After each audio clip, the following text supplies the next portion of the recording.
Hey, could you be a bit more diligent with the housework? When I got home from work, I was met by my disgruntled husband.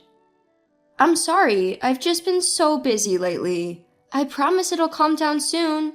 Just bear with me. I've been working overtime continuously these past days, so I've barely had time to do house chores when I get home. I manage to do the laundry almost every day, but since it's not appropriate to vacuum late at night, I only quickly vacuum the living room on weekday mornings. For meals, I mostly resort to meal prep or takeout. Even I can't deny that I'm feeling miserably at house chores. My name is Michelle. I'm a 29-year-old office worker. I met my husband Jake, who was my middle school classmate, by chance at a cafe about 3 years ago, and we exchanged contact details. On the day we met, I was out alone watching a movie. As we live in a small town, almost everyone goes to the same large movie theater. On my way back, I noticed Jake sitting at a table next to mine at a cafe in the shopping mall where the theater was. It was like a scene from a comic book. I even wondered if it was fate. Although we exchanged contact details then, we didn't communicate much. But later on, we both attended a school reunion, and our relationship began amidst the encouragement from our friends.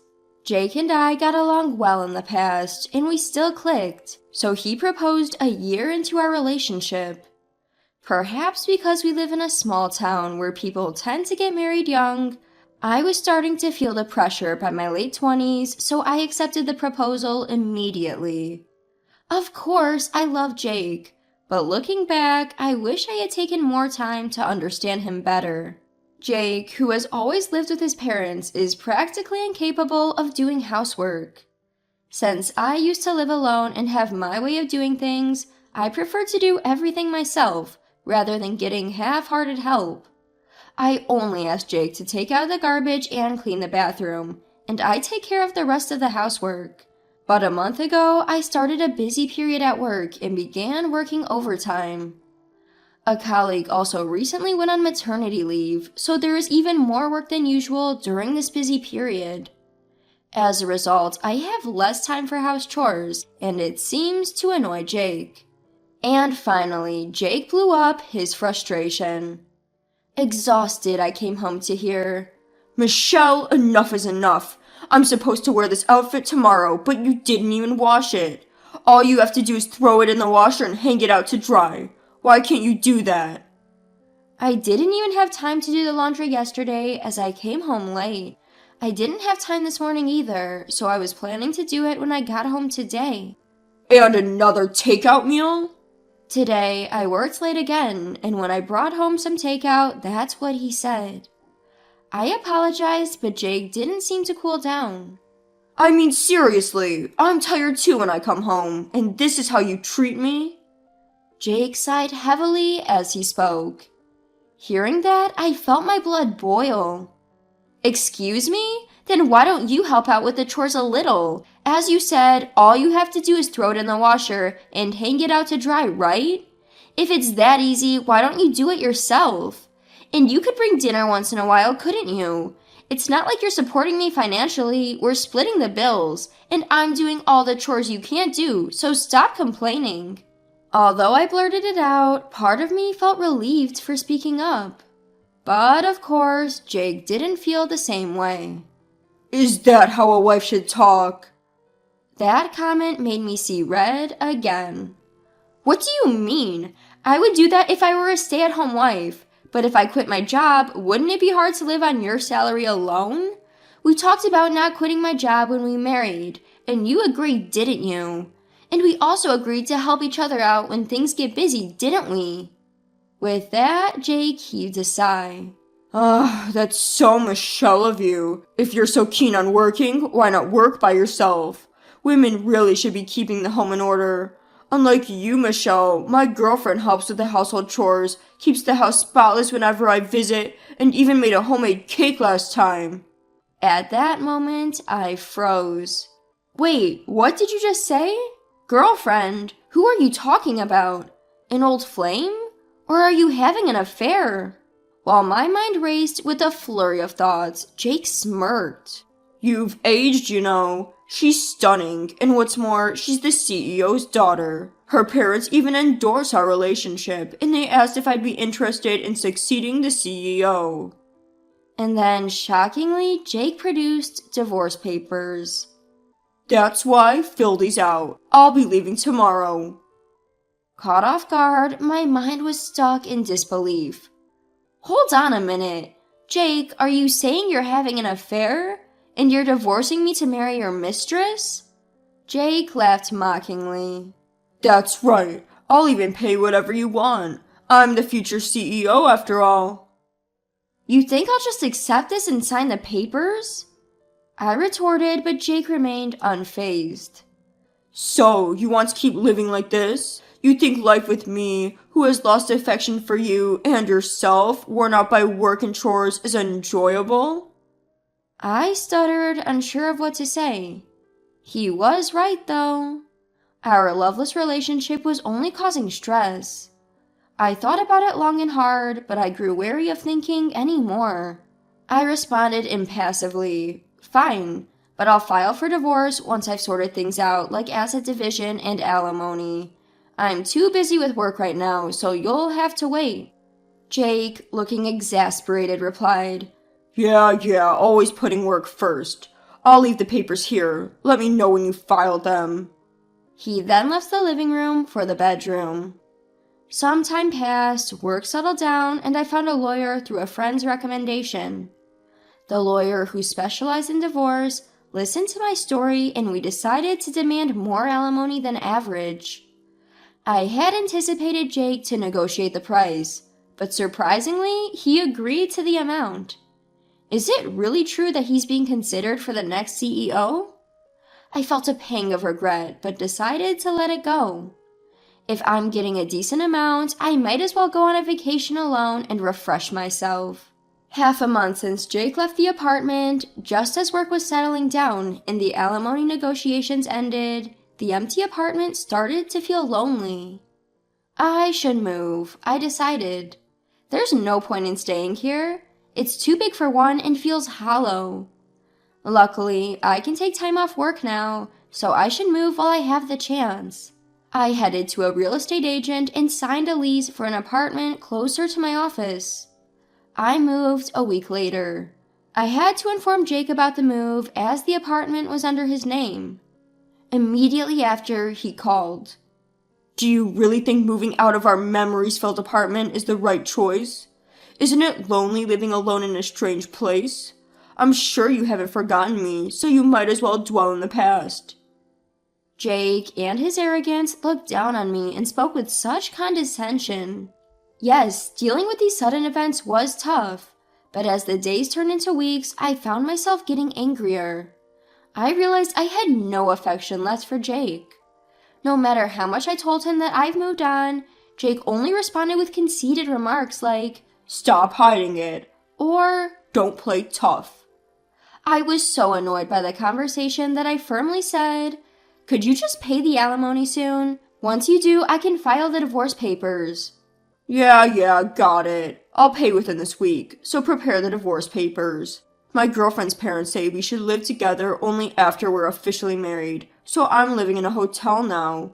Quit my job too, currently in a recharging phase, I suppose.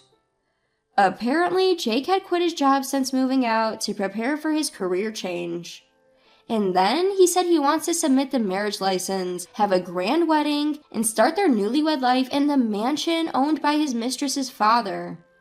He's in a hurry to submit the marriage license.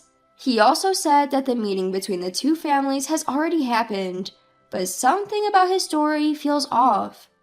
Jake's parents are dependable people, and it's odd to think they would go along with the meeting for a second marriage even before the divorce is finalized.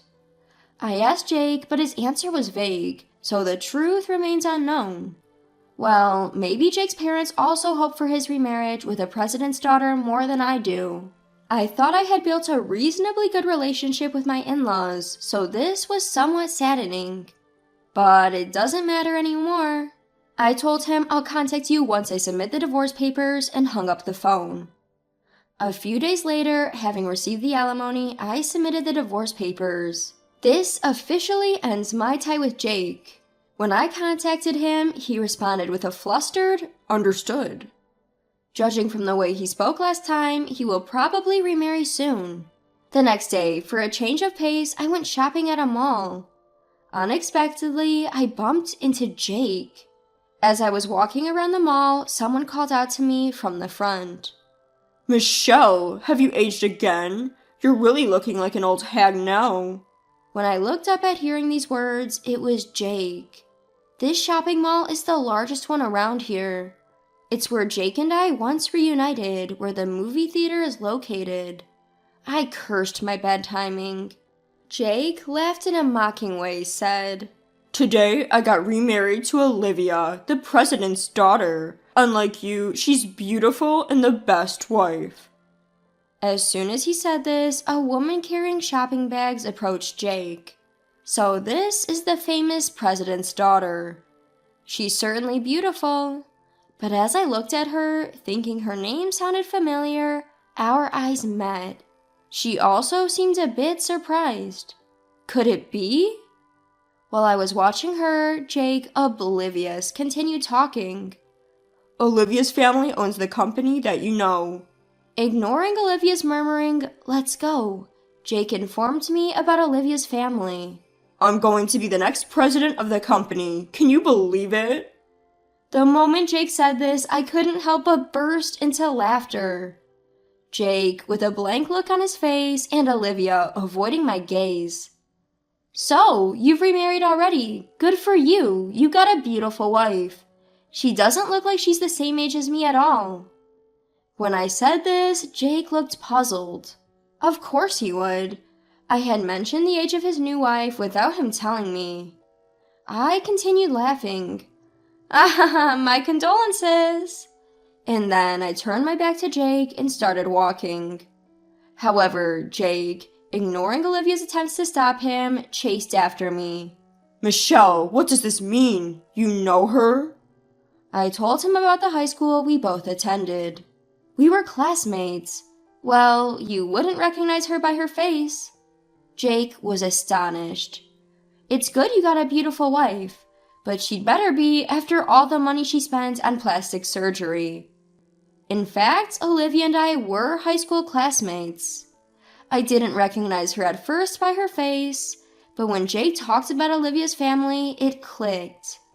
I've always disliked Olivia, who flaunted her wealth. I was somewhat prominent back then due to my achievements in the sports club, and it seems Olivia didn't like that. She used to pick on me, saying that I lacked femininity because I was in the sports club, and a lot more. Olivia had this habit of belittling others, which led many of our classmates to despise her. At our recent reunion, Olivia, who had not attended, became the talk of the day. Apparently, she'd had plastic surgery to deal with her facial complex and was now a regular on the party scene. Remember the girl Jake called ugly when he saw my graduation album? I recall telling him that she was the CEO's daughter. Jake, at this memory, turned pale. "Even if she's rich, I wouldn't want that face," he had said. As the memory returned to Jake, he reddened and yelled at Olivia. "Were you deceiving me all along?" A heated argument ensued between Jake and Olivia. From their argument, it seemed they had met at one of these parties, and Olivia was completely infatuated with Jake. Olivia, in a remarkable bout of audacity, retorted, "I didn't lie. I just didn't say because you didn't ask." Jake was about to burst with anger, but Olivia cut him off. "I've been waiting all this while for you to finally break up with Michelle, your living girlfriend. Besides, it's settled that I'll work at my father's company.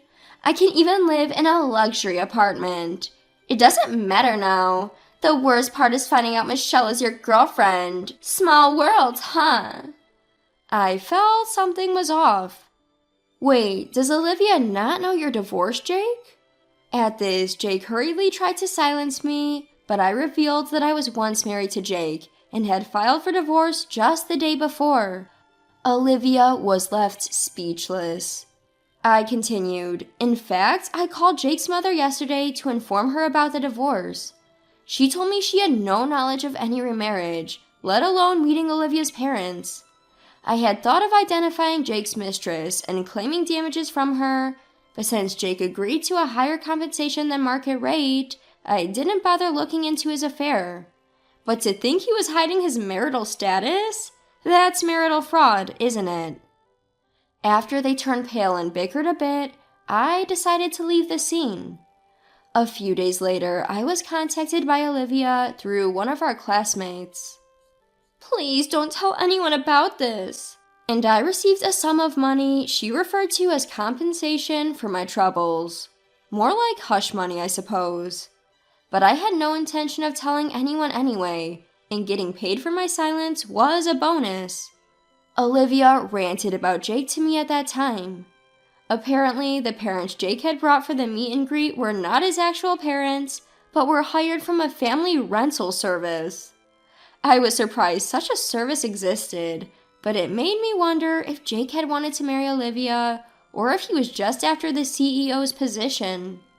Though Olivia was in love with Jake, it remained a question whether Jake was attracted to Olivia's looks and status.